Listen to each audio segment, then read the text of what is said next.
second fall. Chapter 48. There are a couple parts of Jesse's story that would be better glossed over, but in the interest of truth and in an order that you might understand how Jesse ended up where he did, they cannot. The beginning of this part of the story happened at the same time as the stories about Rachel and Ashley and Lori and Rick and Brent and Jesse's time at Macy's and NCC and Mainsail Inn. But those stories had a specific direction, one that Jesse would not end up following. These stories take us to Jesse's end and show more clearly the path he would ultimately take.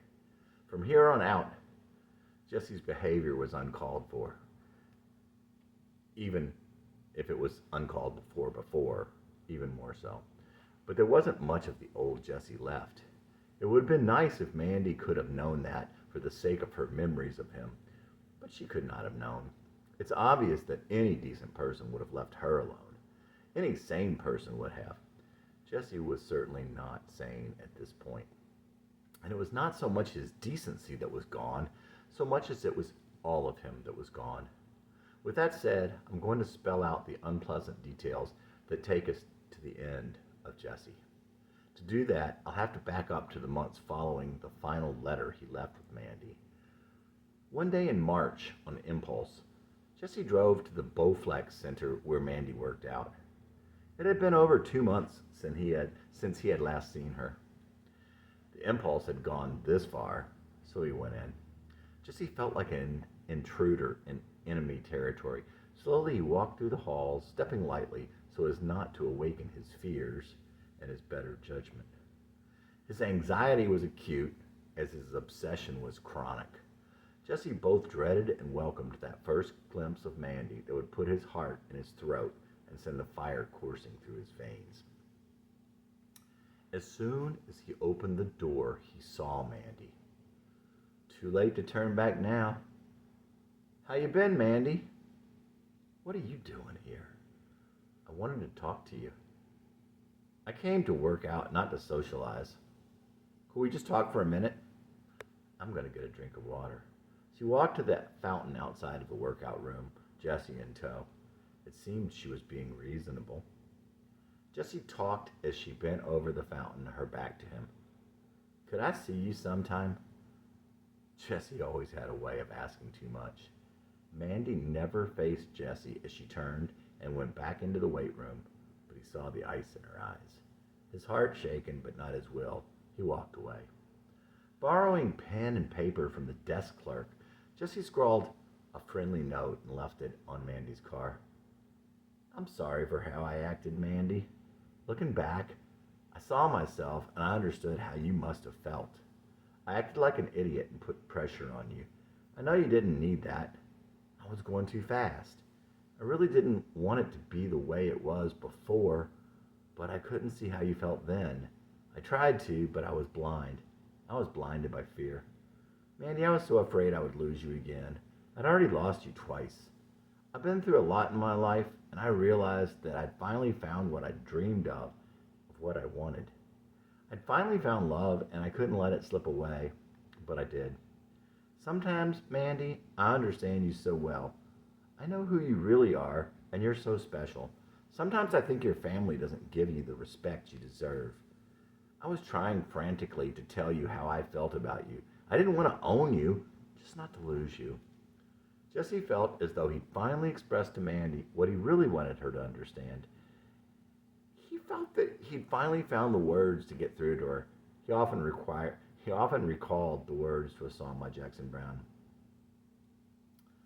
"Now I'm sitting here wondering what to say that you might recognize. Afraid all these words might scare you away and break through the disguise. No one ever talks about their feelings anyway without dressing them up in dreams and laughter. I guess it's just too painful otherwise." Jackson Browne from The Late Show, 1975. Jesse followed this up with a phone call. He basically told her the same thing over the phone. She let him talk, and he was feeling good about that. Jesse didn't consider that he really had no right to say anything to Mandy after the note he gave her in December. To Does that make any sense to you, Mandy, or am I just rambling again? I didn't hear you. I was listening to the basketball game. He just poured out his guts to her, and she wasn't even listening. And she told him so. It seemed to Jesse that Mandy tried time and again to hurt him. Jesse was mystified. All right. I just can't believe you. I'll leave you alone then. Jesse hung up the phone. Those days, Jesse hung out with a friend he had made at the gym. Rich had a Jewish father and a Gentile mother. His brother took his mother's blonde hair and blue eyes and was in all ways the golden boy. All nose and curly dark hair, Rich worked as a clerk in an auto parts store on the South End and took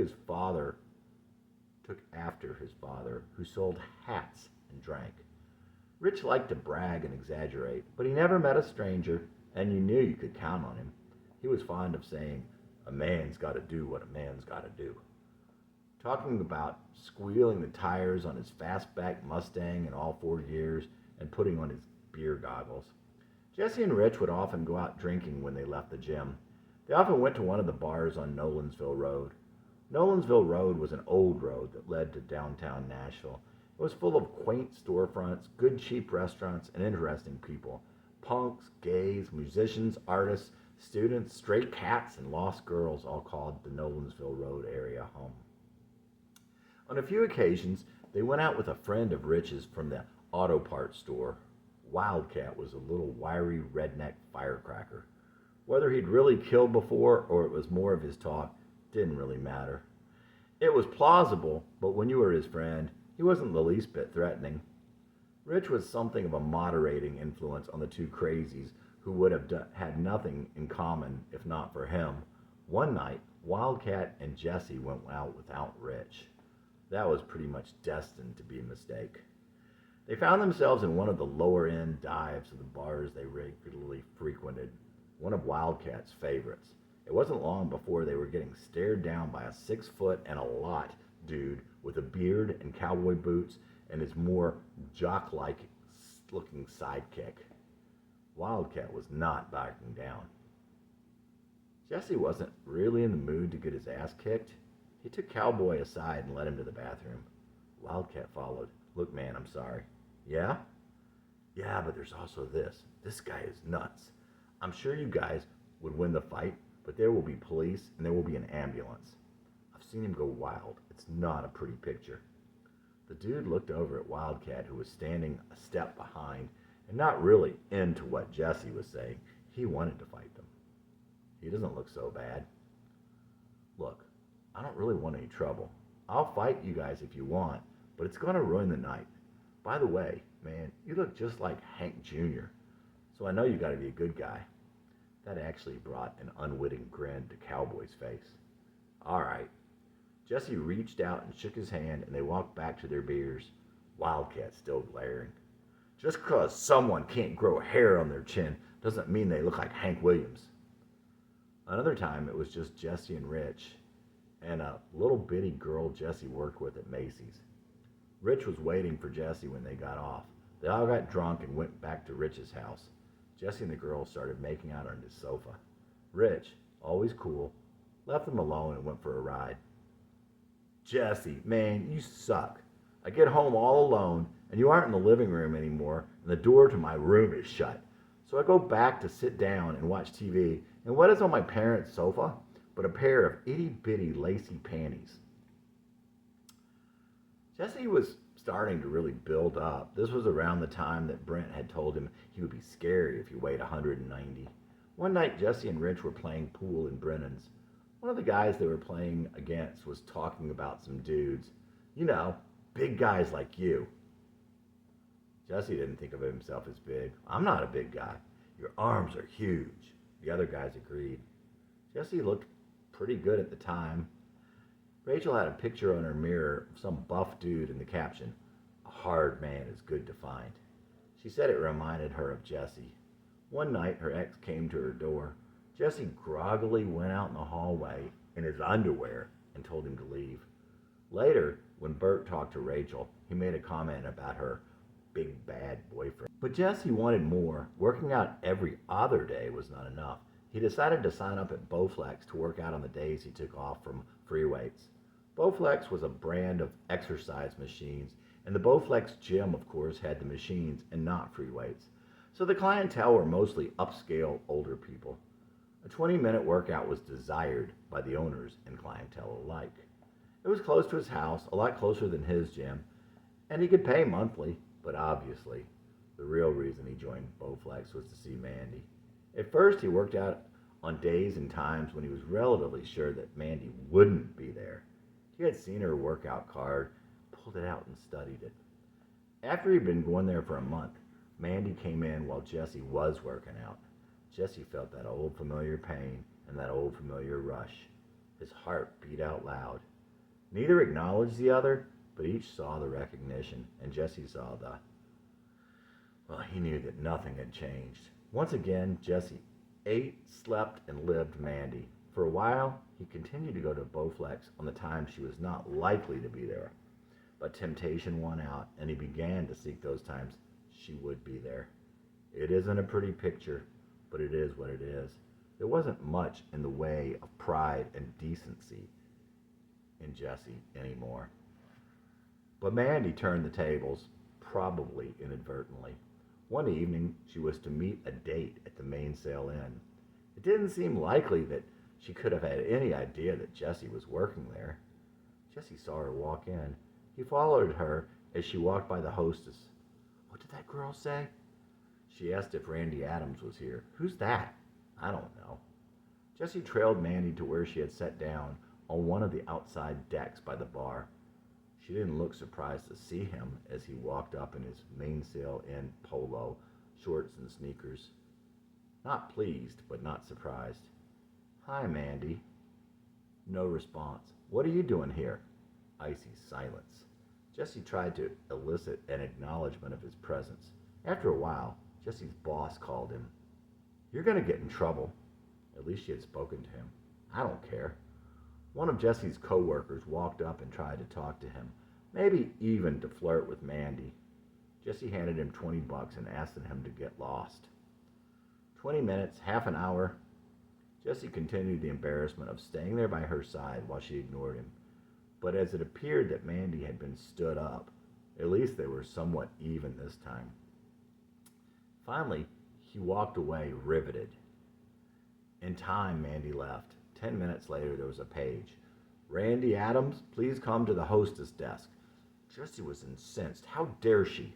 A short walk to the phone didn't calm him down.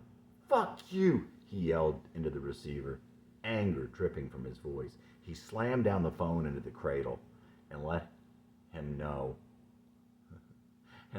her know in no uncertain terms his incredulity.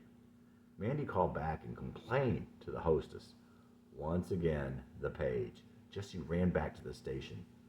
No Randy Adams, but Mandy had succeeded in angering Jesse to his limits, and the showdown he had with the hostess didn't help matters. Was Mandy even trying to get him fired? The hostess and the manager talked to him, further shaking him up. They let it go when he explained the situation. Mainsail Inn used off-duty policemen for security on weekends. One of them was the nice older cop who once had come to Jesse's rescue at Quick Mart. Another one was Glenn. Officer Glenn was a big, easygoing cop who always wore sunglasses. The sunglasses were probably there because he had too pleasant a face to back up the initial intimidation that came with his size. Jesse was particularly fond of him. "Hey, Jesse, who was that girl you were talking to?" Officer Glenn was a friend of Jesse's. Jesse told him her name. The big young cop asked him if she had a brother named Jack, mangling their last name. "Yep. He's a smartass." Glenn obviously didn't like Jack much either. "Yeah. How do you know her?" Jesse said that they used to go out, and that he really had it bad for her. He told Glenn how Mandy had been there to meet a date. "It wouldn't have been so bad had she spoken to me, or at least had she not called back and had him paged." "Well, I've had trouble with her already. That's why I asked you about her. She and her friends have been here drinking. They're underage, and I've had to kick them out before. If you said she was okay, I would have kept that in mind. Don't worry, I'll take care of her now. That's not necessary. She's a good person. Please don't. I don't like the sound of how she's treated you. Jesse was just sad. Questions we can't ask. Guess you know this story. It's the story about me and you, and all our love promised, and all it didn't do. You said you thought you loved me. I really thought I loved you, but I don't guess our love was enough, and I can't answer for you. I heard it's sad when love dies, but I don't know if that's true, 'cause I don't know if our love ever lived. How about you? Guess this is the last song I'll ever write for you. So I'll try and say the only things I still can say are true. Thought the problem was I cared for you and I hurt you in the past, but it was feeling you had a feeling I always felt would last. We played this song so many times we don't need to hear the words, answers we don't care about, and questions we can't ask. It's not that I'm losing you, that's something you might resent. I never had any idea, isn't that what you meant? My love for you was a forest fire raging through my soul. Your coldness, water, searching out the coals. Gradually it reached the flames, steadily the glow diminished. Now just scattered fires, waiting for the minutes. Drying embers all remain of a love that lit my life. Darkness overtakes my heart, running toward the night. Jesse Dillon, 24. When Jesse got home, he gathered up the items that made the shrine, as Rebecca called it. There were letters from Mandy, some lyrics he had written about her, a postcard, and a t-shirt she had given him. Jesse threw them in a shirt box, along with a tape of songs he had written about Mandy. The next day, he waited impatiently for the time Mandy would likely to be at Bowflex. Jesse left the box in his Jeep as he went in to work out. There she was, on an exercise bike. He turned on his heels and went back out to the Jeep to get the box. He took the stairs purposefully and stopped at the bikes. Mandy, I guess I never really did know you. You didn't even care enough to talk to me. But of all the classless things you could have done, I never would have thought you would meet someone where I worked. Hadn't you already hurt me enough? I don't know what you could be thinking. Calling back twice after he stood you up? I'd have thought you had more pride than that. I guess it looked to you like I had no pride, the way I kept coming back to you for you to humiliate me. But I did it out of love, and I'd never do it for anyone or anyone else. Well, I guess this is what you truly want. Someday, you'll know how I feel. I lost you long ago, but I felt it time and time again. One day you'll realize what you lost when you lost me. I can only pray that you don't feel the agony that I did. Here, you take this, and I will never bother you again. Jesse laid the box at her feet. Not once did Mandy look up. Jesse turned and left as he came in. He could only wonder if she had left the box right there on the floor. The brothers who owned the place, like her own brother, would have another laugh at his expense. Or maybe she would even show it to them. His shame knew no limits. He really didn't care that much anymore. For all this. It isn't any better for me, but I hope it's better for you. Living without me, making things harder for you. It's not losing you that made me feel weak. It's when you were for me, I finally felt so strong. Not a doubt in my mind which one of us was wrong. For all the times you made me cry, I believe in you. And for all the times you said goodbye, I believe in you. And it hurts me more than anything I've ever done for the soul in my mind to believe in you. In spite of and for all of this, Mandy, I believe in you. I hope a new life starting for you. 'Cause it feels like it's over for me. Living without you's not living at all for me. It's not losing you that made me give up. It's when you were for me, I knew there was something to win. Not a doubt in my heart, I'd do it all again. For all the times you made me sad, I love you. And for all the times you turned your back, I love you. And just because you broke my heart, don't be thinking I'd be thinking bad of you. In spite of and for all of this, Mandy, I still love you. For all the times you made me cry, I believe in you. And for all the times you said goodbye, I believe in you. And it hurts me more than anything I've ever done for the soul in my mind to believe in you. In spite of and for all of this, Mandy, I believe in you. I hope a new life's starting for you. 'Cause it feels like it's over for me. Living without you, not living at all for me. Jesse Dillon at 23, chapter 49. Unfortunately, Jesse still wasn't through. He thought he was, but sadly he'd made contact with her again. Later that summer, Jesse again had tickets for a Moody Blues concert. He and Rick had planned on going to Chattanooga to see them. Rachel and her roommate also decided to go. In an ideal world, they would have gone together. As it was, however, at the last minute, Rick wasn't able to go, and Jesse was thinking of someone else. Around 4:30 on the afternoon of the show, Jesse drove over to the office park where Mandy now worked for her father. He waited in his Jeep in the parking lot of her building.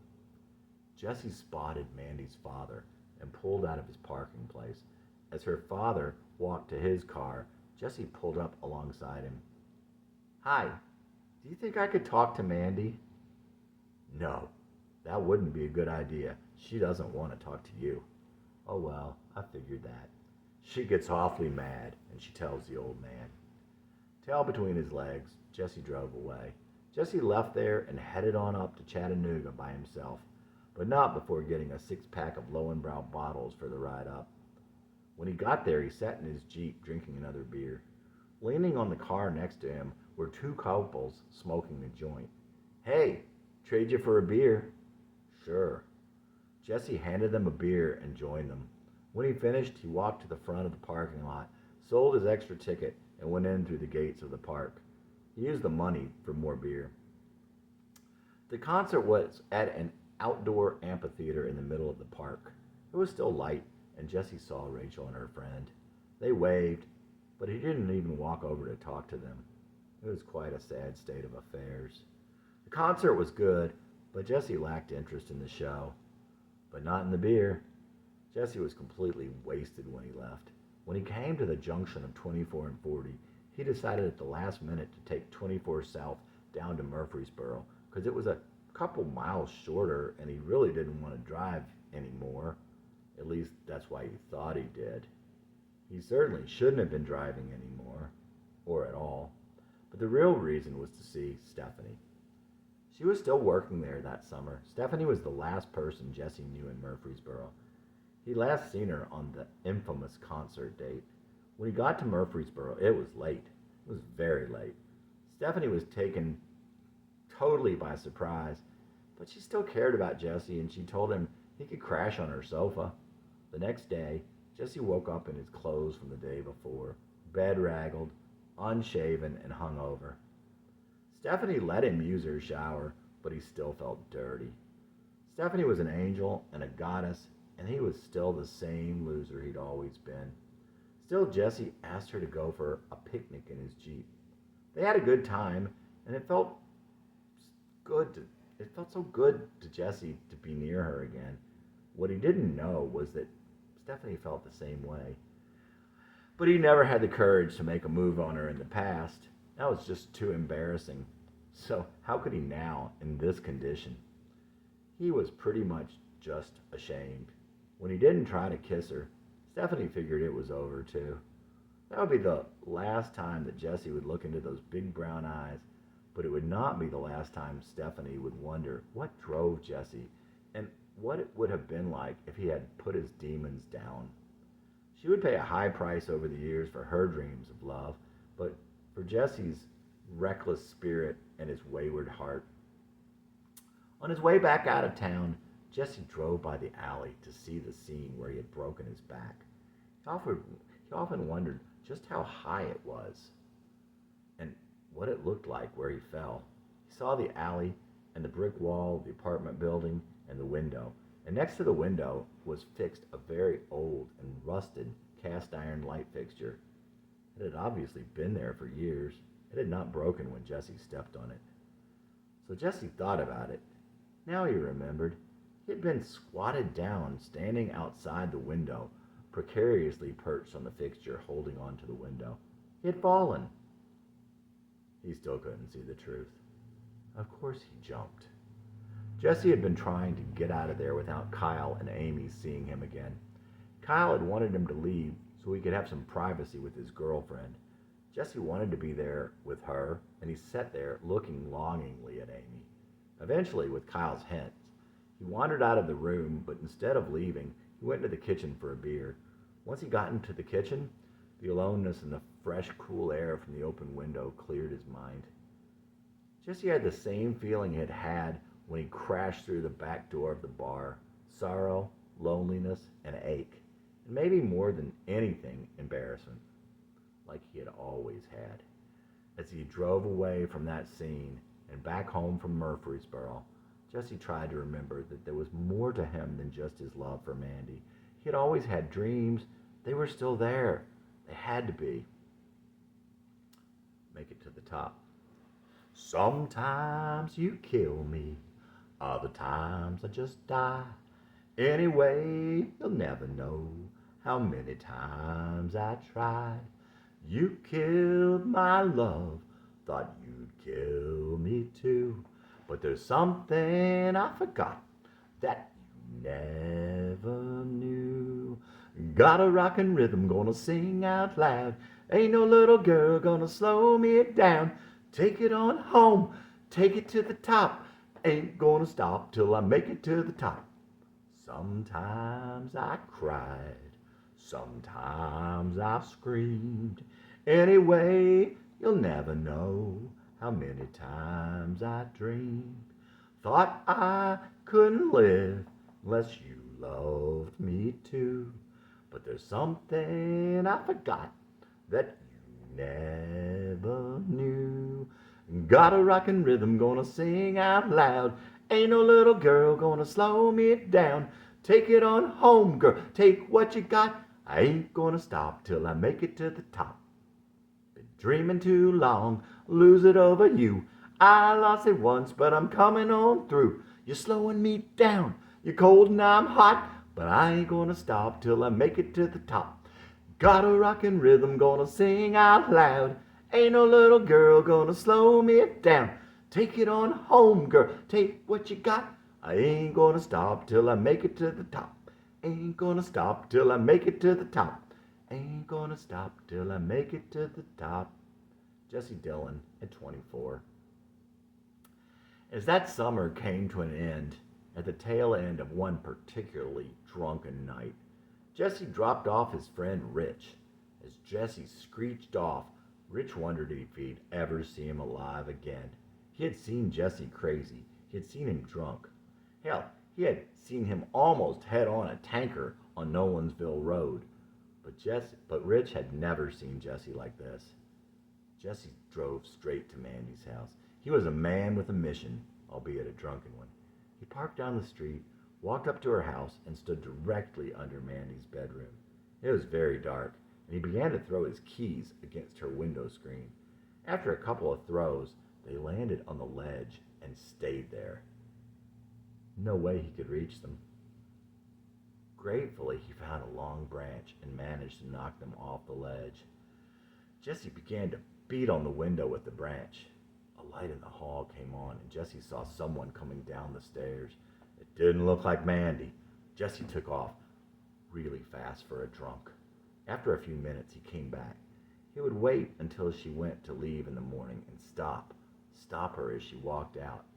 Jesse lay down under a tree in the middle of their front yard. The tree was spinning above his head. The stars were spinning, making big concentric circles in the sky. After an hour of sobering up, he realized there were better ways. He drove to the White Castle down the street. As he sat in the restaurant, he realized just how cold he had been out there. But he didn't need to be. There was someone he cared about who also cared about him. Someone who would hear his knocking and would let him in. He was beginning to realize who it was he really cared about. It wasn't Mandy anymore. Gradually, he was able to think of Mandy less. He still looked for her on the road and around corners. He still thought about her. But it was not every waking second. There was a possibility that he could get on with his life. If there had been anything left of the boy he once was, he could have been saved then. 2 or 3 times earlier that summer, he left notes in Mandy's box or on her car. He talked about boredom and curiosity, and he may not have been completely lying. Naturally, Mandy didn't answer. After living for only one thing for years, all other things tended to be blurry and out of focus. It was hard for Jesse to maintain any sort of concentration, which led to a sense of boredom, not to be confused with boredom itself. It was more of a mental restlessness, and Jesse was trying to get over a mortal wound. When he returned to the one who loved him, he wrote Mandy another note. I really cared about you. Maybe you and I could be friends. It just seems wrong that we would never see each other again. Would you come see me play softball one day? You could bring your boyfriend. I just want to see you and say hi. On no response, he wrote Mandy a final note, basically saying that he was getting even closer to his girlfriend, but it would be so much better for him if he could have a different closure with Mandy.